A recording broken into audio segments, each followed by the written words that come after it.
Hey, babe, did you pay the bar tab last night? No, I thought you did. Chris, I picked up the check at dinner, remember? Oh, yeah. Oh, well, I guess I know what I'll be doing this afternoon. Oh, I know what you're going to be doing this afternoon, but you're going to go pay the tab first. Okay. Hey, you know what? So I wonder why it is that at a restaurant they call it a check, but at a bar they call it a tab. I've never thought about that. That's a good question. You know, it's like you walk in and you order and then they say, would you like to start a tab? Yeah. And then they take your credit card and they put it back there with the wet receipts and all the bar juice and stuff. Yeah. We'll talk about that. But then at a restaurant, they always bring you the little paper and they say, here's your check. Yeah. I don't know, babe. I've never thought about it. That is a good question. Yeah. But you know, one thing I do know? What? That I like tabs so much better. Yeah, you're right about that. Yep. Cheers, listener. It's The Riveted with Chris and Gina.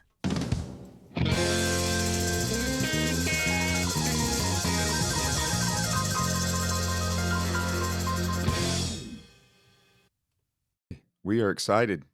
Very excited to have Tabb with us today. Tabb Adams is a member of the Carolinas Airstream Club like we are, and we've not met in person yet, but we had some fun conversations in the past and excited to have him on the podcast. And he's a wealth of knowledge with Airstream and also heavily involved in the Airstream Club and just all around very passionate Airstream owner. So we're excited to have him on the podcast.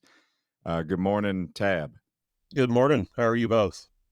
We're doing pretty good. It's early, but we're doing pretty good. Yeah, it's early, but we'll make it. Yes. These 5 a.m. recording sessions are tough. All right. Anyone listening, he's joking. It's not 5 a.m. Yeah. No but it way. is 8 a.m. Yeah. Pacific time. But we're glad to have you here, Tabb. Welcome. Thanks for sitting here with us today and talking adventure and Airstream and how exciting, the exciting things that Airstream has brought to your life.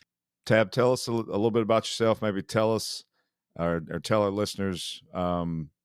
We always ask this question or start with this question, like what your entry point was to Airstreaming. Like where were you in life and what did you guys do?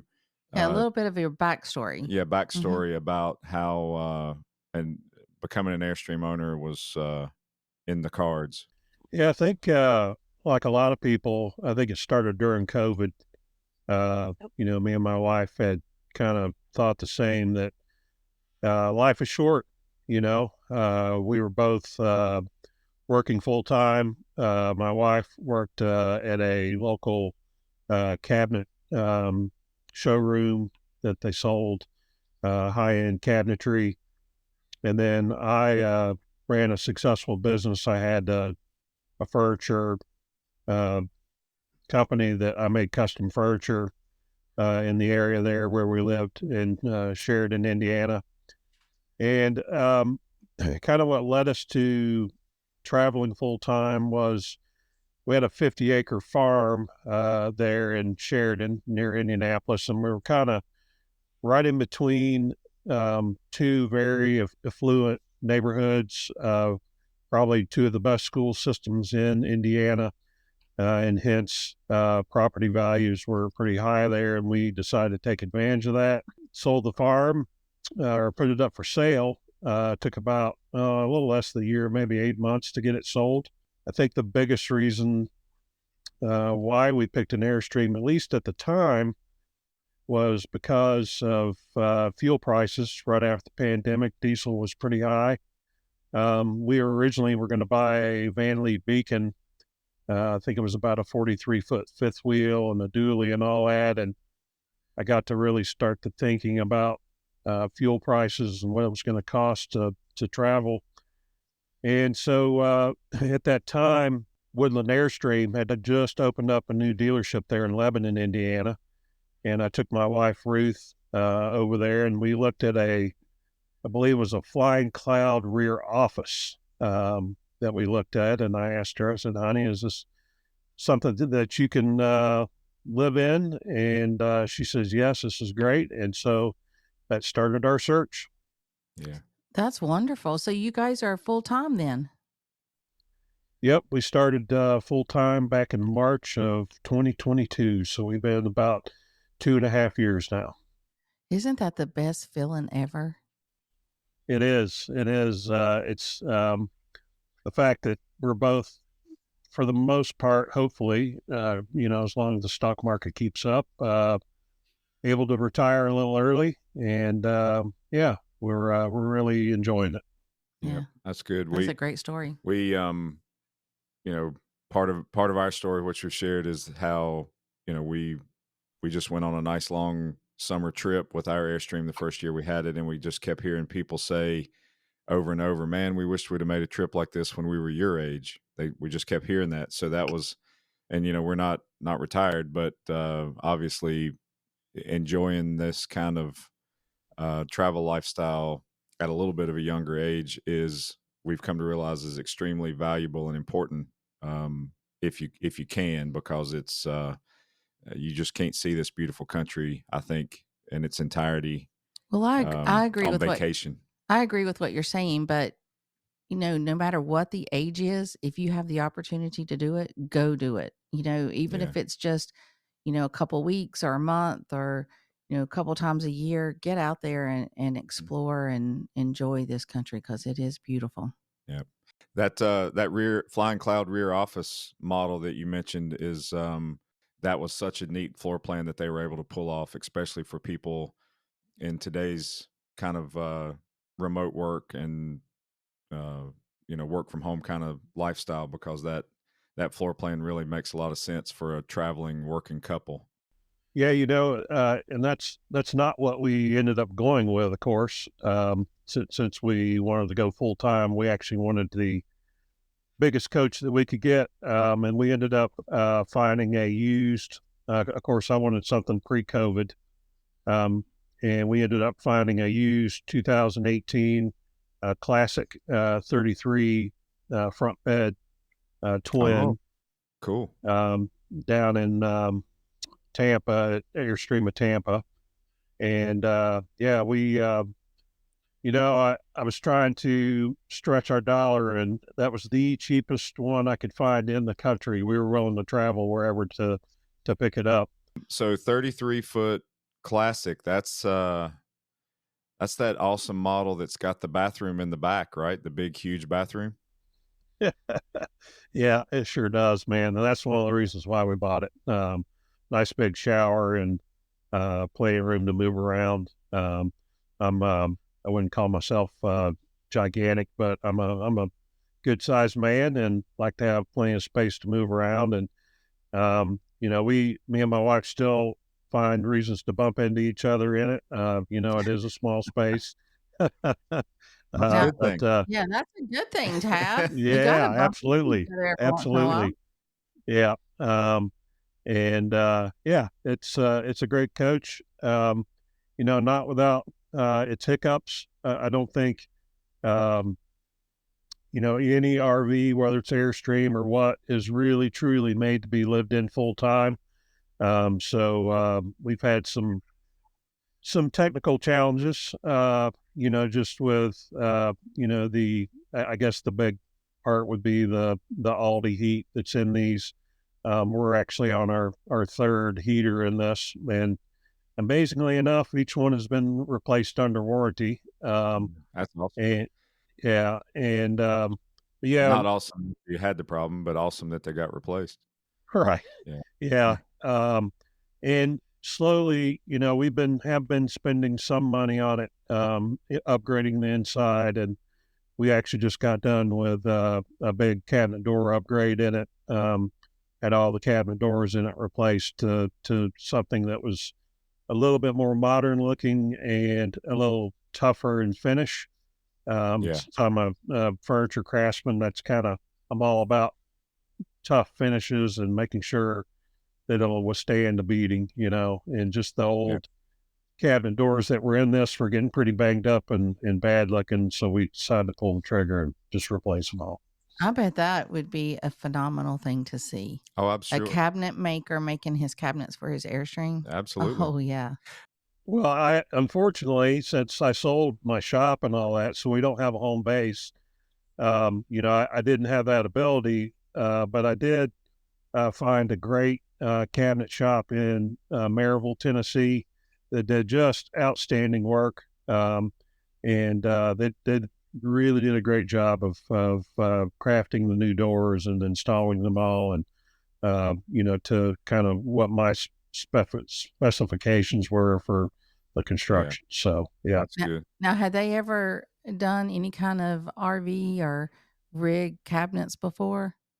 nope, that was their first one, and they Wow. I mean, to me, cabinet doors are cabinet doors, so they're still going on a face frame and what have you. So not that much different than what's in a kitchen. So not that big of a challenge to them. I think the biggest challenge was matching the finish, because we have the dark cherry cabinet finish in our coach, and so took them a couple tries to get the finish right, but they really knocked it out of the park. That's Yeah, that's wonderful. good.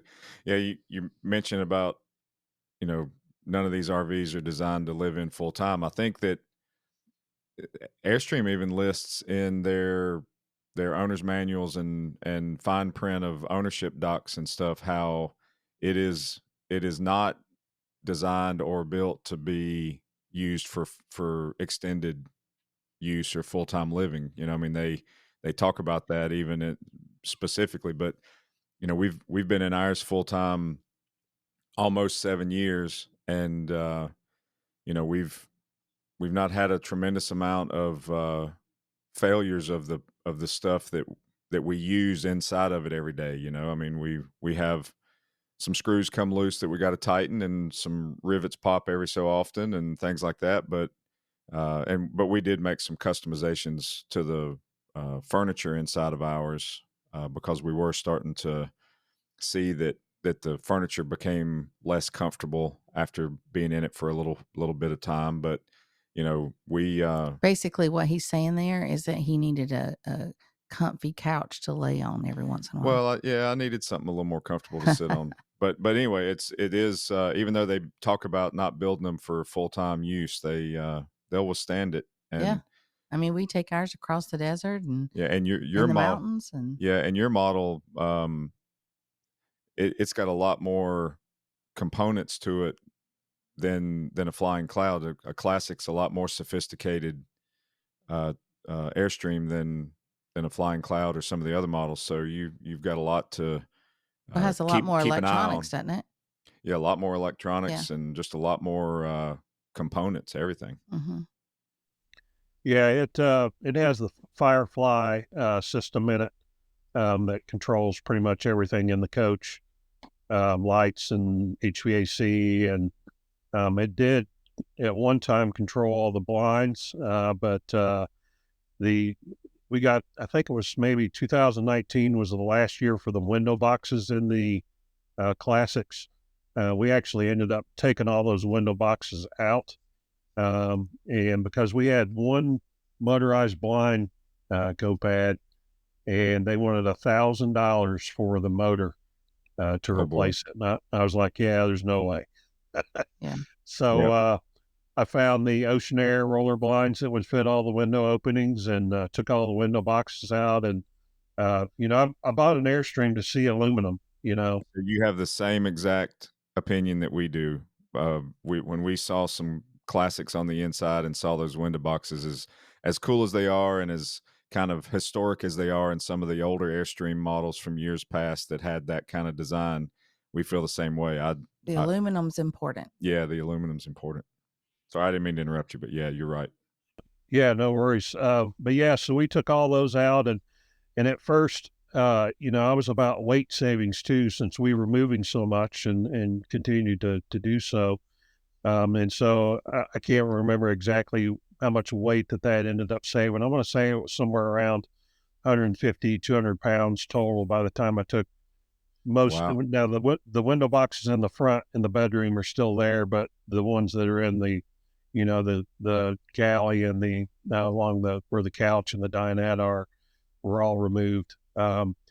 And, I even went as far as taking the doors out of it, um, because they just didn't, again, this is me being picky as a carpenter, that, they just didn't fit well. They were constantly coming loose. And finally I just got fed up and took them out, and replaced them with some nice, room darkening curtains.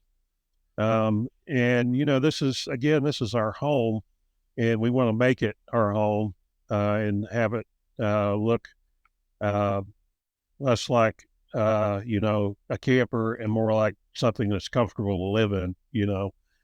Gina's, as you say that, Gina is looking at me and smirking and chuckling because for the first several years of us having ours, I I was like, no, we don't need to customize it. We don't need to do anything. We need to keep it looking exactly like it was Yeah. when we got it. Don't hang anything. Yeah. Don't set anything on the counters. And Don't use anything in the camper. We can't touch it. We're just going to walk in and out of it. and in my mind, I'm thinking to myself, well, I'm just preserving the integrity of the camper and also not making any kind of customizations that could possibly affect its value. And then somewhere, I don't even remember exactly when it was, I just I let that go, and ever since, and I told Gina she was right, but ever since then, Wait. Say that one more time. I told Gina she was right. Okay, I have this on recording. Thanks, Tabb, for talking with us today. But I finally yeah, I finally broke through. I got it. yeah. But anyway, it felt so much better once we were able to start the process of kind of making it ours completely. And when we went and started removing some of the Airstream furniture and putting some custom furniture in there, um, it just changed my whole mindset about how to make it feel like ours. And I'm glad you did the same. You guys were talking about the weight. And so for anyone who's out there listening to this and don't know what we're talking about, whenever you're traveling in your RV, especially if you're towing, you have to worry about weight, and you can't just fill your rigs full of anything and everything. You have to make sure things are distributed evenly from side to side, front and back, and that the vehicle towing it um, can support the weight that you've got in that rig. And so whenever you were talking about removing, windows or doors or whatever, you're removing weight. And 200 pounds, somebody's like, that's nothing. But 200 pounds is 200 pounds whenever you're towing something. And a really quick story on that is we needed to drop some weight. We tow our Airstream with a Toyota Tundra, and we carry we like kayaking, biking, and all of that. So we have kayaks on our rig, on our excuse me, not our rig, but on our truck. And in the back of our truck, we have all of that gear. And so Chris is among other things. Yeah, among other things. But Chris is like, we've got to drop a little bit of weight. This is after we've been on the road for a couple of years. And we're like, okay. And so we started, downsizing some stuff out. And you do that after you've been full time for a while. You're like, I haven't used that. Let's get rid of it. But now you're going to think this is cute, Tabb. But what we did is he said, Gina, I think we need to lose weight. And I said, oh, you do you? He's like, yes. He's like, if you lose, 20, 30, 50 pounds, and I lose 20, 30, 50 pounds, then we could save some weight in our truck and we wouldn't have to remove any of our gear. I've got the floor right now. All right. And so I got to thinking about that, and I got to looking. Well, you kind of did, and I got to looking into the truck and everything that was in there, and I said, honey, what if we take our back seat out of our truck? And he looks at me and he said, I never thought about that. And we took our back seat out and we just lost 100 pounds. So I can still eat and drink and have my sweets or whatever it is I want. And I lost 100 pounds. Yeah. So it's not always it's the way you look at things, and it's all about perspective and perspective and window boxes Yeah. Yes. All right. I had to interject that in there really quick. Yeah. I think at least for ladies, it's probably a little harder to think about carrying less, um, eh, especially when it comes to clothes. I think men. I mean, I'm fine wearing the same, 5 or 6 outfits every week. I don't need that much variety, and nor do I care, um, about my clothes necessarily being diverse, I guess is the right Yeah. word. And No, I I like think that. for ladies, my wife, she probably has, I don't know, quite a bit more clothes than I do, which is fine. It is added extra weight, but we tow with a Super Duty F-350 crew cab log bed Super Duty, and Nice. it it's a great truck, and um, it tows the Airstream well, and I've become less worried about weight. And we do travel with some fresh water now, where before, I would keep the fresh tank empty. Um, you get accustomed to what things can handle after a while. I'm big on doing all my own repairs, so I would say tools are where my extra weight comes in, where my wife's would be clothes. I like to be prepared to repair things as needed, because there's not too many places that I would trust to work on the Airstream, and plus it saves you money too. But yeah, you do have to be comfortable, and you got to make sure that if you are going to live in one full time, that you need to know that you're going to have to change things down the road to make it uh, last longer, to be able to handle the 2 people living in a small space like that. So So Yeah. what Chris calls that, he calls it massaging. We massage our Airstream. So inside or out, we're constantly changing things and moving things Or and just touching it, touching it. Yeah. and just touching it and feeling it and looking at it to kind of make sure that everything's in its place, everything's tight, and there's not anything rubbing against each other, or just any kind of weird thing that you weren't aware of on prior to your last trip, stuff like that. Mhm. So it's yep, Exactly. and in it, whether you just Airstream on the weekends every so often, and you're not with it every day, it may even be more important uh, to make sure you lay eyes and hands on it before you use it, but especially when you're in it all the time, to Mhm. make sure that nothing sneaks up on you and fails when you could have been able to stay on top of it and keep it tight, or keep it in good operation.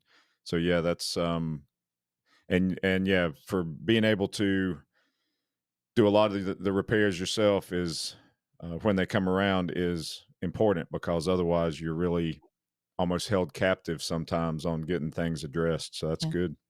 So I have a question for you, Tab. We've talked a lot about the Airstream, but I'm very curious to, what's the most unique camping that you've done with your Airstream, or, out maybe even outside of normal campgrounds or RV parks. Have you done anything that was just like life changing or jaw dropping? Like you thought, wow, this Couldn't have is done it. Yeah, couldn't have done it without the Airstream. exactly. I guess there's a lot of answers to that question. I think you really miss out when you don't look at the smaller places. We decided to do a tour of Illinois, right? And you think, wow, Illinois, what's Illinois is nothing but farm fields, right? But it's not, especially along the western side of the state, along the Mississippi River. We stayed at a Corps of Engineer campground in a little town called Thompson, Illinois, right on the Mississippi River. The Mississippi is, I think, about 3 miles wide at that location, so a lot of Wow. slack water. Um, but there were 2 things that were going on while we were there. Number one was the mayflies were hatching, and Mm. I never. I knew what mayflies were. I'm a big canoeer and like to canoe. So, but I've never been in witness of an actual large mayfly hatch. And it just, it's pretty spectacular, part of nature that, you have this, animal that it only lives for about 24 hours. It's born, it molts, it mates, and then it dies, all in 24 hours. But the Wow. sheer massiveness of, I mean, you're talking, billions of insects that swarm, and it was just, I mean, when we were at the campground, um, all the RVs that were up close to the river were just absolutely covered in mayflies. I mean, you see these guys going around with leaf blowers trying to blow Oh them boy. off, and Wow. yeah, it was. But the the other thing too was there was these huge mats of water lilies there with these huge, big blooms that would open and close. They close at night, open up back in the morning. They were probably, I don't know, 4 or 5 inches in diameter. Um, and to be able to paddle through those in the canoe was just, Oh, I um, bet so. it was just beautiful, man. Yeah. Um, And this is It, all on the Mississippi. yep, on the Mississippi yeah. River in Western Illinois. But I guess and it was when there was a lot of Canadian wildfires, and the sunsets there were just, man, they were just jaw dropping. You just, I'll have to send you guys some pictures of it. Yep.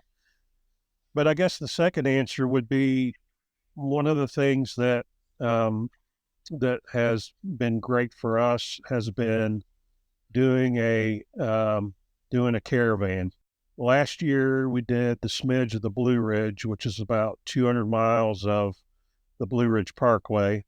It's 10 days. It was the first caravan that we had ever done.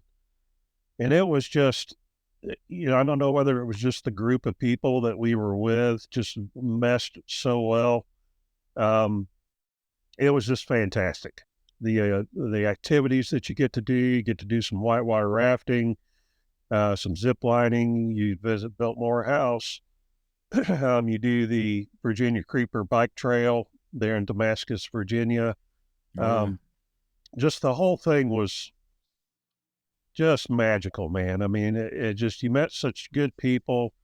There were things that happened where people needed help, and me being technical, I was always there to offer an opinion or to help repair. Or we had somebody damage their coach pretty severely uh, on the Blue Ridge. They actually ran the side of their Airstream into a rock that was along one of the Oh, roadways there, Boy. and oh no.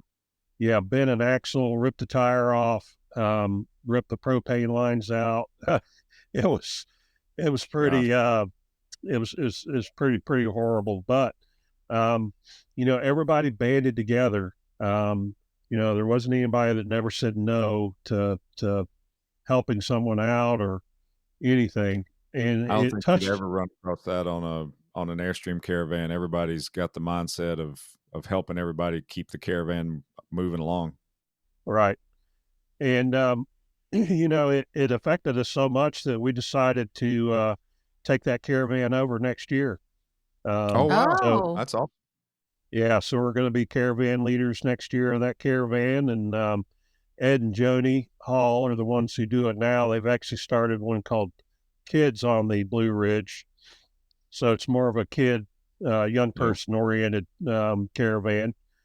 But yeah, and to me, it all goes back to the reason why we bought an Airstream to begin with was because of the lineage, right? Um, Yep. right. the round the world caravan that Wally Byam did.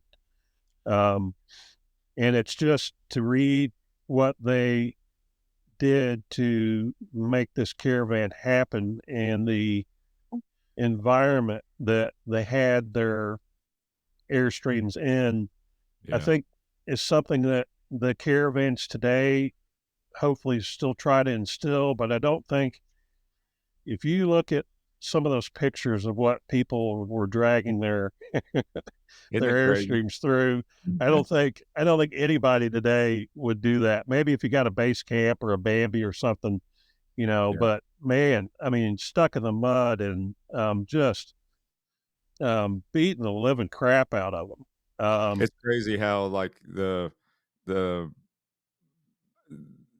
the technology that was not available back then versus today, and lack of some of the conveniences along the way and stuff. They still made a trip like that, persevered, uh, went through so many different obstacles, but still completed the caravan. And you know what? They did it gracefully in suits and women in dresses and heels Yeah, like there's pictures of women that are pushing an Airstream out of a mud hole wearing skirts and heels. and dress shoes or pumps, Yes. and yeah, I And mean the it's guys had on dress pants and some had mhm, jackets and stuff on, and they were still out there yeah, it's crazy. in the trenches Hey, of it. what time of the year is that smidge on the Blue Ridge? I forget.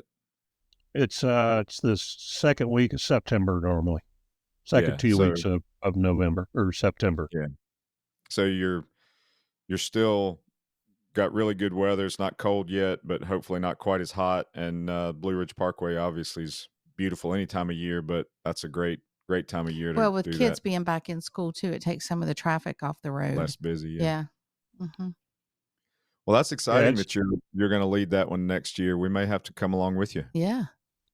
yeah, absolutely. It's again, I think Airstream or the Airstream Club does it right, you know, and tries to give you a great experience and um, it's one of those things where, with life being as divisive as it is right now, I think that we felt like that, there wasn't, there was no one did not get along on the trip. And there, one of the things that's in the travel guide that you get this nice booklet with directions and everybody's little bio in it. One of the first thing you see is there's a no grumps policy. So no grumpy people, right? Yeah. I felt like that everybody upheld that part of the caravan, that everybody was friendly. There was no arguing or political talk. We all just got along and did things, and it just gave me a really good feeling about that the club cares about bringing people together and just having a good time out in nature. Yeah, and like everybody there obviously has got a similar connection to each other just because of owning an Airstream, but then you're all having this collective experience together of traveling in a caravan in a group. It's almost like the Airstream is the equalizer among everybody. Right. And the thing about the caravan was that my original mindset was that when we started traveling full time was that, look, I'm doing this to be around people less. you know, Yeah. I didn't want to be in crowds. I didn't want to be, but I found myself, or we found ourselves, both me and my wife Ruth, that there was a real connection there during that caravan, and it went a long way to kind of kind of reconnecting with your fellow humans, and it was just a great time. I can't say that there was any part of the trip that I didn't enjoy. Now, I would have to say this, that the Blue Ridge Parkway, if you are wanting to kind of wet your feet in mountain road driving, before, let's say, you go out west to really tackle some big grades like they have out there, it's a great place to kind of hone your skill of towing something heavy through narrow mountain roads. Um, and the Blue Ridge Parkway is not super narrow. I mean, there's tunnels on it. Um, Most Airstreams, I think, would have no problem clearing all the tunnels on it. I didn't see any height restriction there that would impede anyone from making it through in an Airstream. But it's a good place to, if you want to go there and, kind of feel like what it's like to travel a steep mountain road. Um, it's a good place to do it. That's a very And good point. yeah, there's plenty of places to pull off and stop, and there's I don't know how many overlooks there are on the Blue Ridge. It's a bunch. Right. Um, you're at there's one point where you're at the highest point on the Blue Ridge Parkway, which I think is about 6,300 feet, something like that.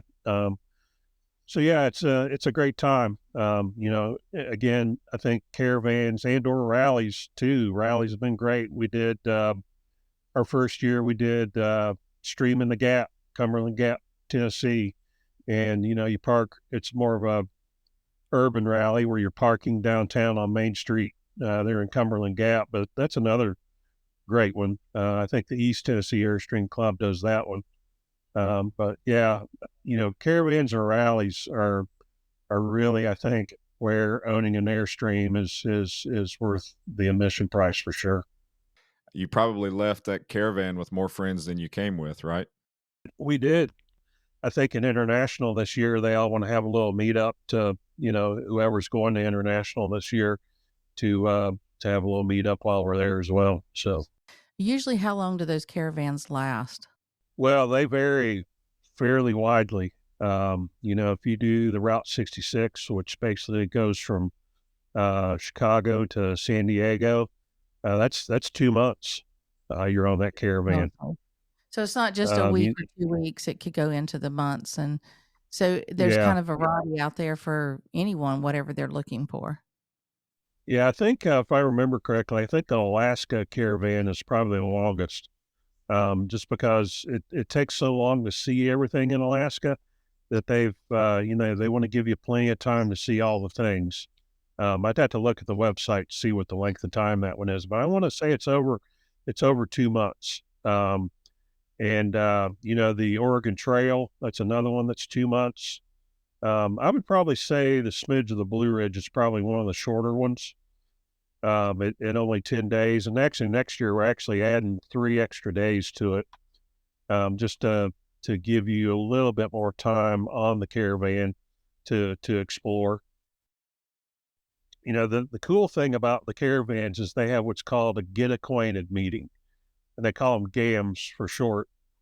But basically what happens is each Airstream has to host 3 other couples each night.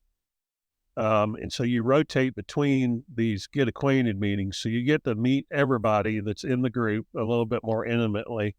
And that's another really cool part of it. Then, of course, you have some dinners that are part of your kiddie fee, which is the fee that you pay to go on the caravan. And then, of course, you have the activities as well. But the GAMs are great. I think there's a lot of value there in the Airstream caravans for sure. Well, it just comes back to the extensive history that the Airstream brand has had for lots of different things, but the tradition of caravanning is inbred in the brand, you know. Yes. Well, That's really cool. So, what about as we start the wrap up process? What about future plans for you guys? You got anything epic happening for the rest of the year, or anything special coming up? So I just to give you a little backstory. So we actually had a little bit of a hiccup in life this year. Back in January, I found out I had cancer, and That's no good. nothing too serious as of yet. I found out I had melanoma, so I'm actually gonna taking immunotherapy every 6 weeks. I go in for an infusion, so that's kind of slowed down the travel a little bit at first until we kind of, figured out what was going to happen and what the outcomes were going to be. We've been back on the road for over 6 weeks now. And we banged around a little bit prior to that. And so we're kind of limited on how far away we can go. I have to have my treatments in Knoxville.